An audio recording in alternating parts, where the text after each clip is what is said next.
जैंगी का दिल गुस्से से भर गया। कोई भी उसकी फैमिली के किसी भी मेंबर को छूने नहीं दे सकता था, लेकिन उसे अपना गुस्सा दिखाना मुश्किल था। जितना वो गुस्सा दिखाता उतना ही उनकी सुरक्षा कम हो जाती और उतना ही ज़्यादा चांस था कि फीनिक्स रन उन्हें टारगेट करे।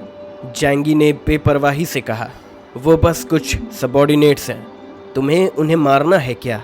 उसने अपने मुंह के कोने उठाए और एक मुस्कान के साथ मायूमी ताकेउची की तरफ देखा। क्या तुम्हें लगता है हम उन्हें बारी बारी से मार दें? फीनिक्स रन की मुस्कान चली गई। मायूमी ताकेउची उसका बस टीममेट नहीं थी, वो उनके कॉम्बैट पावर का दिल भी था। क्या तुम फीनिक्स कोर्ट सर्वाइव कर सकते हो? फीनिक्स रन ने कहा। अगर हम ट्राई करते हैं तो ही पता चलेगा। जैंगी के आंख के दाहिने कोने में एक टेढ़ा रोशनी दिखाई देने लगा। डिवाइन माइट कभी भी एक्टिवेट हो सकता था, और अगर फीनिक्स रन ने उसे रोकने की कोशिश की तो कोई नहीं जानता था क्या होगा। अगर वो रोक भी पाए तो उसे एक बहुत बड़ा प्राइस चुकाना पड़ता। फीनिक्स रन ने अपने कैप का बॉर्डर नीचे किया ताकि अपनी आंखों को जैंगी से छुपा सके।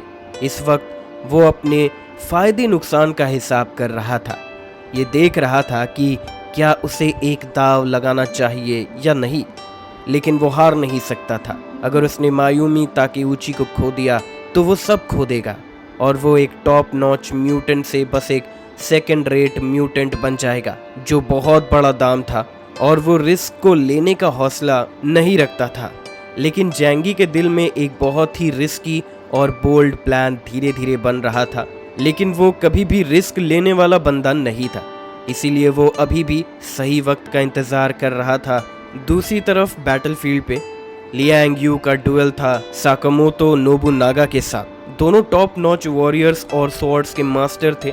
जब वो आए उनके स्वॉर्ड्स ऑलरेडी हवा में तेजी से लहरा रहे थे और हर जगह एक जोरदार किलिंग इंटेंट फैल गई थी।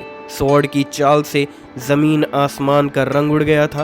पहली बार जब दोनों ने लड़ाई की थी तब दोनों काफी बराबर थे, कोई भी एक दूसरे पर एडवांटेज नहीं ले पाया। नोबुनागा का स्वॉर्ड तेज था, लेकिन लियांग यू का स्वॉर्ड ज्यादा खतरनाक था। लियांग यू पहले स्ट्राइक करने वाली थी। अपनी वेपन के स्ट्रेंथ पर भरोसा करते हुए उसने नोबुनागा का स्वॉर्ड रोक दिया। नोबुनागा ने अपनी आंखें बंद कर ली थी इस पॉइंट पे। लियांग यू उसके डोमेन के अंदर ऑलरेडी थी, लेकिन उसे जो नजर आ रहा था वो सिर्फ एक टैंग स्वॉर्ड का नैरो सा छवि था। सेल्फलेस रेल्म, सच में एक एक्सपर्ट हो तुम। नोबुनागा ने अपने मुंह के कोने से मुस्कान दिखाई और ज्यादा हंसने लगा। थोड़ा पागल भी हो गया है। मैंने कभी भी हाक्शाओ किंगडम के स्वॉर्ड मास्टर के साथ स्पारिंग नहीं किया था। जो मार्शल आर्ट्स मास्टर्स मैंने पहले देखे थे वो सब धोखेबाज निकले। तुमसे मिलने का मौका मिलना सच में मेरी किस्मत थी। लियांग यू का दाहिना हाथ माहिर तरीके से स्वॉर्ड उठाता है और एक बैकहैंड से वार करता है। मुझे मिलना तुम्हारी बदनसीबी है। एक तरफ एक मार्शल आर्ट्स नर्ड था, दूसरी तरफ एक मार्शल आर्ट्स जीनियस जो बचपन से मार्शल आर्ट्स कर रही थी, और दोनों स्वॉर्ड्स में एक्सपर्ट थे। इसीलिए जब दोनों मिले तो लड़ाई बहुत इंटेंस हो गई थी। डैंग फैमिली की साइंटिफिक कल्टीवेशन के बाद लियांग यू की ताकत पूरी तरह से वाइस कैप्टन लेवल तक पहुंच गई थी। उसके पास कोई और एबिलिटी नहीं थी, बस अपनी 5 सेंसेस और फिजिकल एबिलिटीज़ का फ़ायदा था। किसी और के लिए ये बस एक डेल्टा लेवल पावर हाउस होता, लेकिन एक मार्शल आर्ट्स मास्टर के लिए ये बहुत बड़ा बूस्ट था। स्वॉर्ड के बीच में जो स्पैन था वो इतना तेज था कि दोनों की स्वॉर्ड्स दिखाई नहीं दे रही थी और ना ही उनकी शख्सियत। बस 2 धुंधले से शैडोज हवा में घूम रहे थे स्नोफ्लेक्स के बीच। जो दिखाई दे रहा था वो सिर्फ मार के निशान थे, जैसे डेड ट्रीज और पत्थर कट किए जा रहे हों। वो कट्स इतने साफ थे जैसे मिरर का रिफ्लेक्शन। जब नोबुनागा का स्टैंस अपने एंड तक पहुंचा, उसकी लंबी तलवार नीचे से ऊपर स्विंग हुई और एक हाथ हवा में उछल गया। चमकती लाल खून जमीन पर गिर गया, बिल्कुल एक ब्लूमिंग प्लम ब्लॉसम की तरह। लेकिन एक ही पल में वो डल हो गया। विशाल स्नो कवर्ड जमीन पे लियांग यू और नोबुनागा फिर से अलग हो गए। एक जानलेवा स्ट्रगल के बाद दोनों ने अपने कंडीशंस को थोड़ा एडजस्ट किया और फिर से फाइट करने का फैसला किया। बस इस वक्त दोनों की बॉडी पर काफ़ी चोटों का असर हो चुका था। नोबुनागा का बायां हाथ पूरी तरह से काट दिया गया था। लग रहा था कि लियांग यू को अपर हैंड मिल गया है, लेकिन असल में ऐसा नहीं था, क्योंकि नोबुनागा का बायां हाथ काट दिया गया था। उसका दाहिना हाथ अब भी तलवार पकड़ सकता था, लेकिन एक हाथ खो देना उसके बॉडी के बैलेंस को इफेक्ट कर रहा था। इसीलिए जब वो अगला वार करता तो उसकी स्पीड काफ़ी इफेक्ट होती थी। मार्शल आर्ट्स मास्टर्स अपनी ज़िंदगी और मौत के लिए एक ही मूव पे फाइट करते हैं। ज़िंदगी और मौत का फैसला अक्सर एक ही मूव में हो जाता है, इसीलिए उन दोनों के बीच की लड़ाई पैलीचेंकिंग और दागोन वे यानिन की लड़ाई से ज़्यादा खतरनाक थी। बैटलफील्ड के ऊपर हर जगह खतरनाक बैटल्स हो रही थी। जैंगी और उनके 3 मेन फोर्सेस के बीच के बैटल के अलावा बाकी जगह और भी ज़्यादा केओटिक था। वूदी और ये के तेंगू स्क्वाड के मेंबर्स, जो स्काई ड्रैगन पायरेट्स और इक्लिप्स मून बैटल फोर्स के कुछ मेंबर्स को संभाल रहे थे, उनकी लड़ाई भी इंटेंस थी। यांग शिनशिन अपने हॉर्स फ्लावर पर बैठी हुई थी और बैटल के बीच थी। इस तरफ कैन्यूट का चौथा टीम ओरिजिनली एक काफ़ी स्ट्रॉन्ग कॉम्बैट पावर रखता था और उनकी अपनी ताकत इन्वेस्टिगेशन स्क्वाड के वाइस लेवल कैप्टन तक थी, लेकिन जैंगी के वॉइड स्पेयर का डायरेक्ट हिट लेने के बाद वो सीरियसली इंजर्ड हो गया था, जिसकी वजह से वो अपने लोगों को लीड करते वक्त अपनी एबिलिटीज़ को प्रॉपरली यूज़ नहीं कर पा रहा था। तेंगू स्क्वाड ने जैंगी से ऑर्डिनरी स्ट्रैगल्स को क्लियर कर दिया। अब जो बचा था वो सिर्फ म्यूटेंट्स थे। पायरेट ग्रुप के दूसरे म्यूटेंट्स ठीक थे, लेकिन तेंगू स्क्वाड के ट्रेंड और इक्विप्ड मेंबर्स के कंपैरिजन में उनका फ़र्क बहुत था। लेकिन कैन्यूट खुद बहुत स्ट्रॉन्ग था। वो एक rare marine species beast type ability user था, जिसका ट्रांसफॉर्म्ड फॉर्म एक जाइंट ब्लू शार्क था। उसका साइज़ 15 मीटर लंबा और वेट 10,000 टन से ज़्यादा था, जो उसे अपने आप में एक खतरनाक और फेरोशियस वेपन बनाता था। उसके पास एक और यूनिक एबिलिटी थी, वो किसी भी मीडियम में मूव कर सकता था, चाहे स्नो हो या कुछ और। वो निम्बल तरीके से अटैक्स लॉन्च कर सकता था। तेंगू स्क्वाड के मेंबर्स भी उसके अटैक से ओवरथ्रोन हो गए थे। पायरेट्स के बाकी मेंबर्स एज के अराउंड स्किमिंग कर रहे थे, लेकिन ये क्लियर था कि उनका बैटल फील्ड पर ज़्यादा इम्पैक्ट करना मुश्किल होगा। तेंगू स्क्वाड के साइड में फ्रंट को वूदी और ये होल्ड कर रखा था।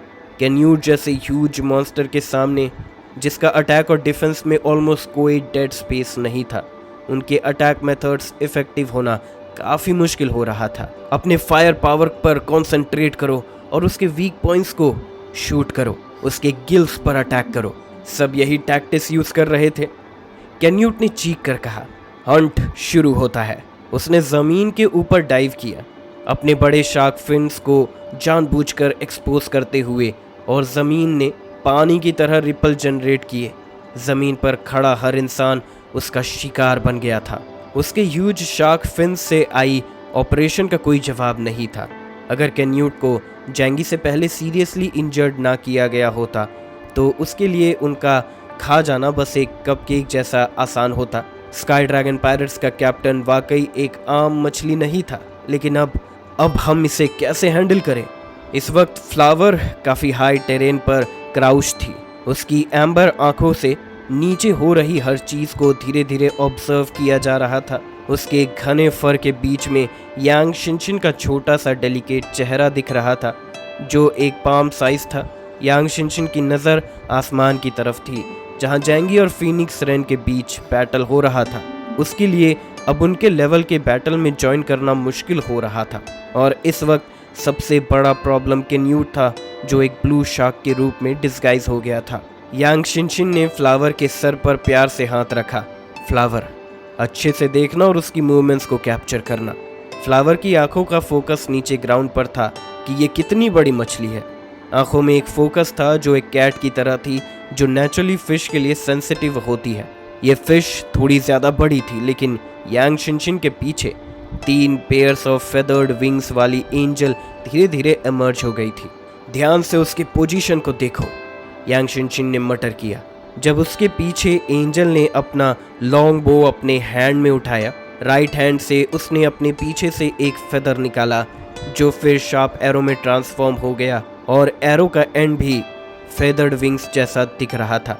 थोड़ी देर बाद कैन्यूट ने जमीन के गहराइयों से बहुत जोर से बाहर निकला और अपना बड़ा मुंह खोला, इस बार लुइंग हाओ को टारगेट करते हुए। लुइंग हाओ का चेहरा सफ़ेद पड़ गया। चाहे उसने अपने आप में एड्रेनल हार्मोन्स इंजेक्ट किए थे, लेकिन उसकी स्पीड कैन्यूट के अटैक से बचने के लिए काफ़ी नहीं था। कैन्यूट ने सीधा लुइंग हाओ को अपने पेट में निगल लिया। यांग शिनशिन की आंखें घूर रही थी और उसके पीछे एंजल के हाथ में बो एक फुल मून जैसा दिख रहा था। उसने कैन्यूट के बॉडी को टारगेट किया और एरो शूट किया। एरो कैन्यूट के टॉर्सो में घुसा, लेकिन थोड़ा सा मिस हो गया। वो कैन्यूट के थिक स्केल आर्मर को पेनिट्रेट नहीं कर पाया। कैन्यूट ने ठंडी नज़र से यांग शिनशिन की तरफ देखा और फिर अपनी नज़र उससे हटा दी। कोई भी अपने डिफेंसेस को पेनिट्रेट नहीं करना चाहेगा जब तक उसके पास वाइस कैप्टन लेवल तक एबिलिटी ना हो। जेंगी का वॉइड स्पेयर वो ब्लॉक नहीं कर पाया, लेकिन क्या वो तेंगु स्क्वाड के बाकी अटैक्स को ब्लॉक कर सकता था? जब कैन्यूट ने लुइंग हाओ को निगला तो वो तेंगु स्क्वाड को टॉन्ट करने के लिए कुछ कहने का वक्त नहीं पा सका। तभी उसकी आंखों ने एक तरफ देखा और उसने अपना बड़ा मुंह खोला और लुइंग हाओ को फिर से वापस बाहर निकाल दिया। लुइंग हाओ म्यूकस से कवर्ड था और काफ़ी बेहाल था, लेकिन वो जल्दी से अपने आप को स्टेबलाइज कर लेता है और कैन्यूट को देखता है काफ़ी प्राउड होकर। मैं पॉइजन से भरा हूँ, तो तुमने मुझे निकल कर बहुत बड़ी गलती कर दी थी। लुइंग हाओ जो अपने बॉडी के हार्मोन्स को कंट्रोल कर सकता था, अपने बॉडी फ्लूइड्स को डेडली टॉक्सिन्स में बदल सकता था, इसीलिए कैन्यूट का उसे खाना एक बड़ा गलत फैसला था। लेकिन उसकी बहुत बड़ी साइज़ की वजह से उसको पॉइजन करना आसान नहीं था। वूडी की आंखों में चमक थी, जैसे ही उसने कैन्यूट को डील करने का एक तरीका ढूंढ लिया हो। कम से कम ये सबको उससे खाए जाने से बचाने में मदद करेगा। वूडी ने लुइंग हाओ को उसके पॉइजन को सभी के बॉडी में अप्लाई करने का प्लान दिया। उसने चिल्लाया, समझ गया। वो जल्दी से वूडी के पास गया, अपने रिस्ट को काट के अपना खून निकाला और उसके बॉडी पर डाल दिया। जब उसने उसके खून को ट्रांसफॉर्म किया तो वो डेडली पॉइजन बन गया। बाकी सब लोगों ने भी ये प्रोसेस फॉलो किया। कैन्यूट ने इस पर स्कॉफ किया। चाहे अगर वो पॉइजन को निगलता भी था, वो अपनी साइज एडवांटेज से उनको क्रश कर सकता है। तुम्हें लगता है तुम ये सब करके मुझे रोक सकते हो? कैन्यूट ने इस पर हंसी उड़ाई। अगर वो उन्हें सोलो नहीं कर सकता था, तो बस अपने साइज का फ़ायदा उठाकर सबको क्रश कर सकता है। मुझे तुम्हारी हेल्प करने दो। इक्लिप्स मून का मेंबर साकुराबा ने अपना लेफ्ट हैंड अपने राइज टू रिस्ट पर रखा और उस पर स्पेस की तरफ एम किया जहां सब लोग फाइट कर रहे थे। Gravity unleashed. जब उसकी एबिलिटी एक्टिवेट हुई तब सबको लगा उनका बॉडी बहुत बहुत हैवी हो गया है। कुछ नॉन मीले टाइप म्यूटेंट्स को अपने पैर उठाना भी मुश्किल हो गया था, लेकिन सरप्राइजिंगली वो सबसे ज़्यादा इफेक्ट नहीं हुए थे फील्ड में। एक मफल्ड साउंड आई बैटलफील्ड के सेंटर से। कैन्यूट, जो अब एक जायंट ब्लू शार्क में ट्रांसफॉर्म हो गया था, उसका बॉडी ज़मीन में डीप सैंक हो गया। तुम क्या कर रहे हो? उसने गुस्सा होते हुए चीखा। वूडी ने अचानक ज़ोर से हंसी उड़ाई जब उसने ये सीन देखा। इतना पावरफुल ग्रेविटी इंक्रीज, लेकिन ये इनडिस्क्रिमिनेट अटैक है। इतना बड़ा क्रिएचर के लिए ये बस एक डिजास्टर है। दागून वे यानिन सुपर स्ट्रॉन्ग ग्रेविटी को अपनी कांस्टेंट एग्जिस्टेंस से एडजस्ट कर सकता था, पर कैन्यूट ऐसे अडेप्ट नहीं कर पा रहा था क्योंकि उसका साइज और वेट इस वक्त ह्यूमन बॉडी के लिमिट्स के बहुत ज़्यादा एक्सीड कर गया था। इतनी ज़्यादा ग्रेविटी ने उसके इंटरनल ऑर्गन्स पर एक्सट्रीम प्रेशर डाला। साकुराबा को अब समझ आया कि जो कैन्यूट उसके सामने खड़ा है वो दागोन वे यानिन से बिल्कुल अलग है। मुझे माफ़ करना। वो अपना सेंटेंस कंप्लीट करने से पहले ही कैन्यूट ज़मीन के गहराइयों से निकलकर उसको तोड़ते हुए आगे बढ़ा और एक ही अटैक में उसे काट दिया। साकुराबा शॉक में था। वो तेंगु स्क्वाड के हाथ नहीं मारा गया था, बल्कि अपने टेम्पररी साथी के द्वारा मारा गया था। ये पायरेट्स की नेचर है, जो अपने सबसे करीबी लोगों को भी मार डालते हैं अगर उनका इंटरेस्ट पहले आता है। इक्लिप्स मून पायरेट्स को साकुराबा की मौत की कोई फ़र्क नहीं पड़ती थी, क्योंकि वो स्काई ड्रैगन पायरेट्स के साथ अभी तक अपनी दोस्ती तोड़ने का रिस्क नहीं ले सकते थे। और सबसे बड़ी बात, साकुराबा उनके टीम में एक माइनर कैरेक्टर था। उन लोगों का आपस में लड़ाई चल रहा था। ये ने ठंडे होकर कहा, जो एलाइज अपने इंटरेस्ट के लिए इकट्ठा होते हैं वो अपने इंटरेस्ट के लिए अपने तलवारों को भी एक दूसरे पे चला देते हैं। ये विलन्स का नेचर है। जब साकुराबा मर गया, ग्रेविटी फील्ड वापस नॉर्मल हो गया। कैन्यूट ने साकुराबा का कॉर्प्स गटक के और जैंगी के द्वारा दिया गया हॉरिफिक वाउंड अब थोड़ा थोड़ा हील होना शुरू हो गया था। वूडी की आंखें पतली हो गई।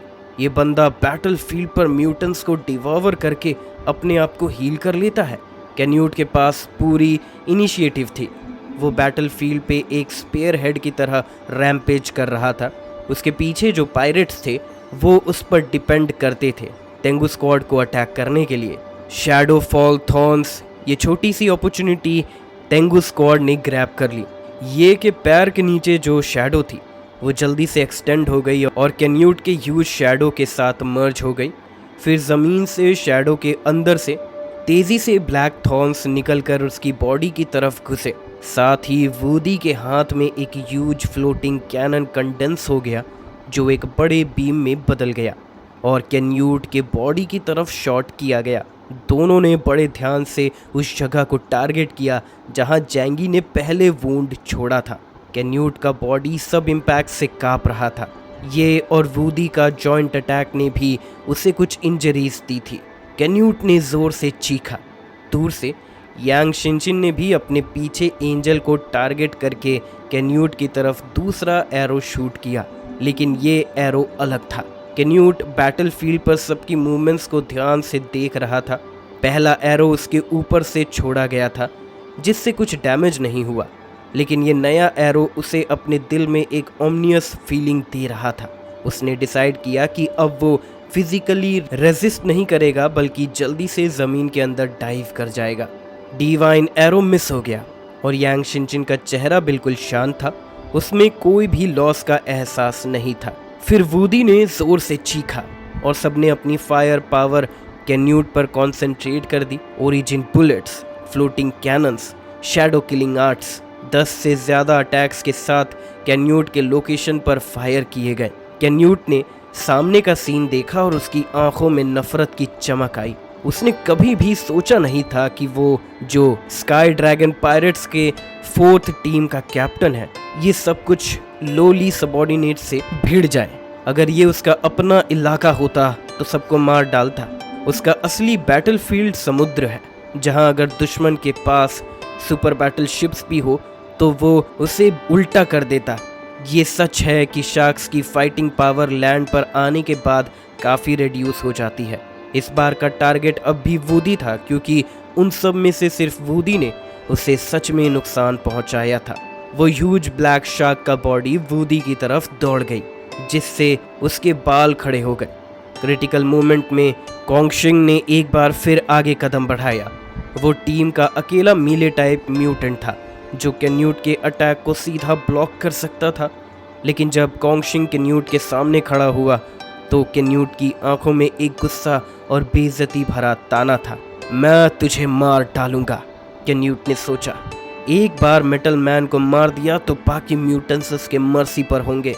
कैन्यूट ने हवा में समरसॉल्ट किया और व्हेल की तरह समुद्र से उड़कर अपने सर कोंगशिंग पर मार दिया।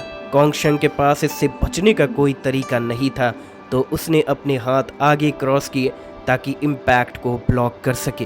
बैटलफील्ड पर जोर से आवाज़ हुई और हवा में नीले इलेक्ट्रिक आर्स ने मिलकर भयंकर ओरोची स्नेक बनाई। इम्पैक्ट इतना पावरफुल था कि उसने कोंगशिंग को सीधा 10 मीटर ज़मीन के अंदर डाल दिया।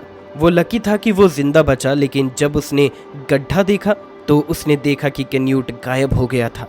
लेकिन कोंगशिंग, जो पुराने ब्लैक रोब स्क्वाड का ईमानदार बंदा था, अब आधा काट दिया गया था और काले कोयले की तरह जल गया था। वो कैन्यूट के कंबाइंड अटैक से बच नहीं पाया। तेंगु स्क्वाड के सारे मेंबर्स थोड़े उदास हो गए, लेकिन अब उनके पास मौन करने का वक्त नहीं था। ये पहली बार नहीं था जब उन्होंने बैटलफील्ड में अपने टीममेट्स को खोया हो। अगर हर बार ग्रीफ को कंट्रोल नहीं कर पाए होते तो वो बैटलफील्ड पर पहले ही मर चुके होते। अब जब कोंगशिंग मर गया तो हम फ्रंट पे कैसे हैंडल करेंगे, ये ने कहा। कैन्यूट की एबिलिटीज़ बहुत स्ट्रॉन्ग थी और हालांकि वो सीरियसली इंजर्ड था, लेकिन उसका लेवल उन सब से काफ़ी ऊपर था। वूडी भी स्ट्रगल कर रहा था। जैंगी, बैलीचेंकिंग, और लियांग यू, 3 मेजर कॉम्बैटेंट्स भी अभी तक एंगेज थे। अब उनके पास कोई और ऑप्शन नहीं था, बस जीतने या मरने की लड़ाई तक। लेकिन सबसे बुरा अभी आने वाला था। उस हिल पर जहां इक्लिप्स मून का अपीयरेंस था, चश्मिश को जैंगी ने काफ़ी देर तक रोका और उसने अपने आप को मायूमी ताकेउची की रक्षा में लगा दिया था। लेकिन अचानक उसके चेहरे पर एक चालाक मुस्कान आई। हो गया, उसने कहा, और अगले ही पल में उसने अपने शिकिगामी के साथ बैटल ज्वाइन किया। वूडी ने यह सीन क्लियरली देखा और उसकी आंखें तुरंत पतली हो गई जब उसने देखा कि चश्मिश ने अपनी पोजीशन ड्रॉप करके उसके पास आ गया था। उसने एक्चुअली श्राइन मेडन को प्रोटेक्ट करना छोड़ दिया, वूडी ने सोचा।